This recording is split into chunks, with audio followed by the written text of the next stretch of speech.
Bobby! Sir. Oh, bakit nagpalit ka na? Nakakaya rin kasi yung mga pinagagagawa namin doon kanina eh. Naku, ang saya nga ng lahat kanina eh. Patayo mo lahat yung mga tao, nagsayawan silang lahat kanina. Ayoko na nga sanang gawin eh. Kaso naisip ko, pag ginawa ko yun, baka matuwa ka ulit sa akin. Ako? Bigla ka kasi nag-iba, Bobby. Alam ko nakapag-usap na naman tayo. Pero hindi ko pa rin talaga maintindihan. Tapos si Jared pa yung niyaya mong kadate. Sir, magkaibigan naman tayo eh. Okay na yun. Bobby, alam mo namang hindi lang kaibigan ang tingin ko sa'yo. Kaya sana pagkatapos itong event na to, talaga makapag-usap na tayo para naman masabi mo sa akin kung ano talaga yung mga alinlangan mo. Sir, sorry, naiig na ako eh. Sige, basta tandaan mo, nandito lang ako ha. Hindi kita iiwan. Sige, sir. CR lang ako, sir.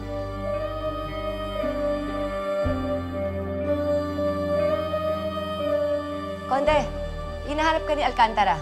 Tagay daw kayo sa table niya. Sige. Bobby, ano na? Di ka man lang nagre-reply sa mga text namin. Pasensya na eh. Ang daming ganap eh. Si Lola pala, kamusta? Ayun, iniwan namin sa bahay kasama yung caregiver. Uy, Bobby, napanood namin yung performance ni Antonio. In fairness, ang cute niya doon. Parang di naman. Like, parang sakto lang. Mas cute si Jared. Ang galing sumayaw. Ang sarap purutin. Cute-cute niya. Oo nga eh. Nagulat nga rin ako kanina. Alam mo, masaya palang kasama yan si Jared. Hindi toxic. Aba, Bobby, nakakadami na ng pogi points yan si Jared sa'yo, ha? Oo nga eh. Gwapo. Matangkad. Magaling sumayaw. O, di ba? Ang daming check. Ba't parang kinukumbinsi mo yung sarili mo, Bobby? Eh kasi nga, kahit maraming check si Jared, si Tonyo pa rin yung laman ng puso niya, no? Uy, hindi ah. Tumigil nga kayo. Ay nako, basta Bobby, i-enjoy mo lang yan. Darating yung araw na kailangan mong mamili sa dalawa. Yung taong maraming checks? O yung lalaking laman ng puso mo? Aha. Sige na, dyan na nga kayo. Bye! Galing natin doon. Galing natin! Parang host! Ganun tayo maging host. Di ba? Tara na nga, Ramondo na tayo. Ay, suntok mo pa ako. Tara na.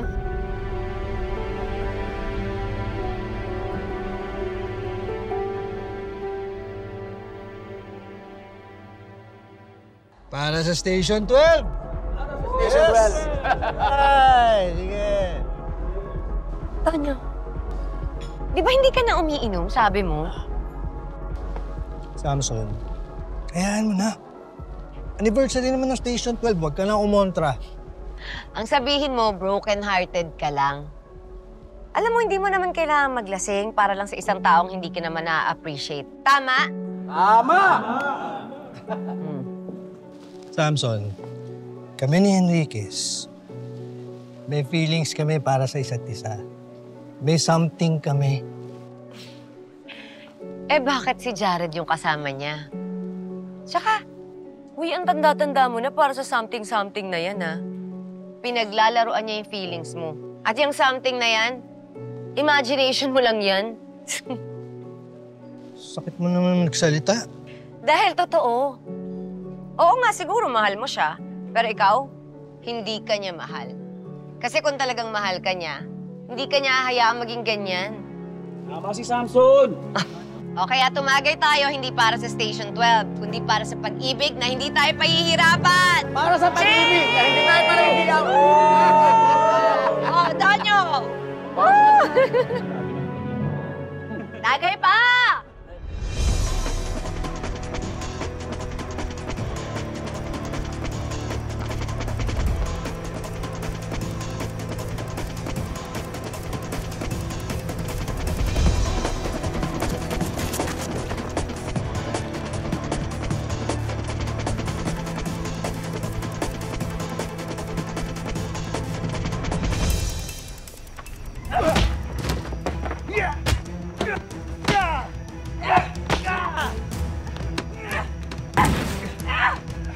Alam ko kung ano yung dala mo. Ano plano mo? May mga kasama ka? Bitawan mo ako! Ayaw mo magsalita. Halika rito!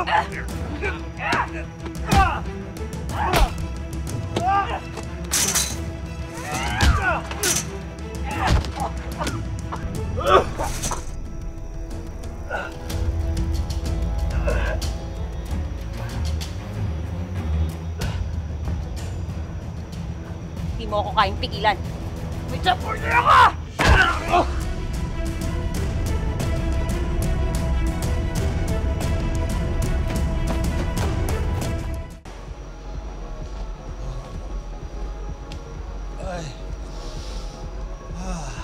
Napasubo ako doon ah. Makain muna ako dito.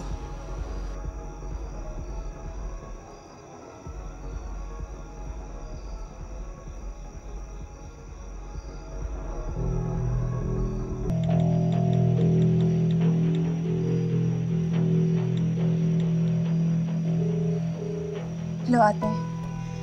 Itutuloy pa ba natin? Nagtanim ko na yung bomba eh. Ba? Ah, okay. Sige, sige. Bomba?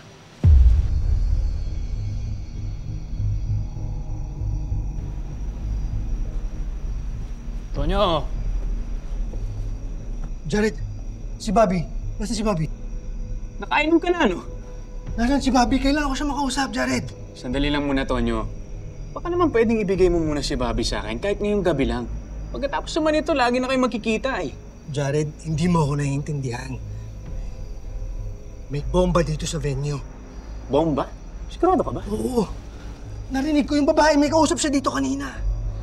Tonyo, walang babae dito. Meron. Nandito yung babae. May kausap siya sa telepono. May kausap siya, sinasabi niya tungkol sa bomba. Naka-block siya, nakatalikod. Hindi ko lang namukhaan masyado, pero pumunta siya dun. Sigurado ka ba sa narinig mo? Baka naman nakainom ka na marami. Jared, pwede ba? Tawagin mo na lang si Bobby.